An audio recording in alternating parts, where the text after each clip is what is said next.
இனிமையான குழந்தைகளே, ஜுவாலாமுகி தபஸ்யா மூலம் நான் என்ற வாளை எரித்து பாப்தாதாவிற்கு சமமாக ஆகுங்கள். அப்பொழுது சமாப்தி சமீபத்தில் வரும்.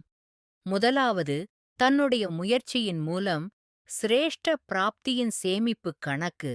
இரண்டாவது, சதா திருப்தியாக இருப்பது மற்றும் திருப்திப்படுத்துவது.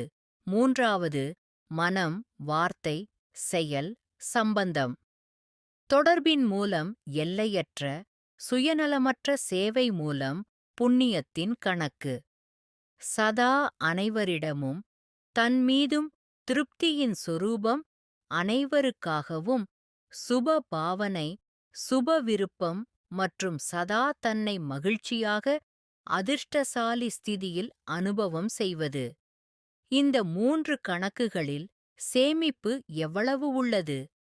நிமித்த உணர்வு, பணிவான உணர்வு, சுயநலமற்ற உணர்வு ஆகிய இவையே இந்த அனைத்து பொக்கிஷங்களை சேமிப்பு செய்வதற்கான சாவியாகும்.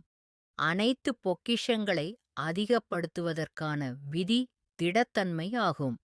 அதிகத்திலும் அதிகமாக அனைத்து பொக்கிஷங்களின் கணக்கை சேமிப்பு செய்ய வேண்டும் என்றால் மன்மனாபவ என்ற மந்திரத்தை இயந்திரமாக்குங்கள். 3 விதமான பாஸ் இருக்கின்றன. ஒன்று, அருகில் பாஸ் இருப்பது. இரண்டாவது, என்ன நடந்து முடிந்தது, அது கடந்து விட்டது, ஆங்கிலத்தில் பாச. மற்றும் மூன்றாவது மதிப்புடன் தேர்ச்சி அடைவது. சமயத்தின் அழைப்பு, பக்தர்களின் அழைப்பு. இப்பொழுது சம்பன்னம் மற்றும் சமமாக ஆகிய தீர வேண்டும். சமயத்தின் அனுசாரம் ஒவ்வொரு நேரமும் எவரெடி என்ற பாடம் உறுதியாக இருந்தே ஆக வேண்டும். நான் ஆத்மா என்று சொல்லுங்கள். தேக உணர்வினுடைய நான் என்பதை கனவிலும் கொண்டு வராதீர்கள். நான் என்ற வாளை எரித்துவிடுங்கள். எரிப்பதற்காக ஜுவாலாமுகி தபஸ்யா, ஜுவாலாமுகி நினைவு அவசியமாக உள்ளது. ஞாபகார்த்தமும் உள்ளது. சக்திசாலியான நினைவு. நீங்கள் பாப்சமான், இரக்கமுள்ள, கிருபை காட்டக்கூடிய, கருணை உள்ளம் கொண்ட ஆத்மாக்கள் ஆவீர்கள்.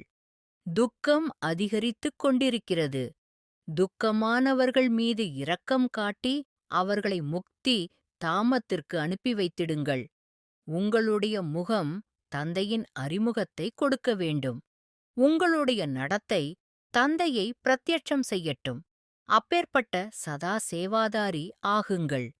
அன்பான சங்கல்பம் சாதனத்தை விட முன்னதாக வந்தடைந்து விடுகிறது என்று தந்தை கூறுகின்றார்.